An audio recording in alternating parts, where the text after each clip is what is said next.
Look at this.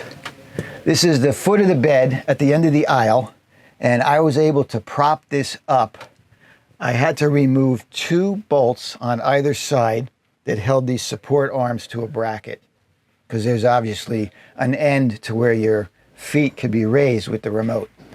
But there's one other thing this bed does. You can pull this thing out and get cozy, and then you can raise your feet if you want. So if you get this thing out here and you put the, you set the top back, right? You recline. Look at how comfortable this is, right? But I needed to go further because I need to be able to work in here. So you remove 2 bolts on either side, and you can open this up like it was a car hood, prop it up.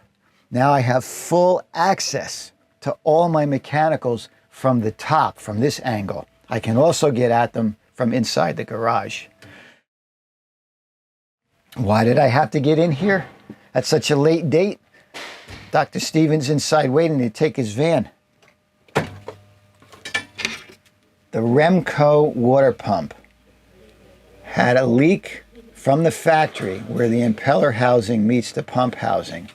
It took this long to present itself. Like I said, they went on a 3-week trip. They used the van every day. It's been back here and, leaking. I was doing one more check through on the van before I released it.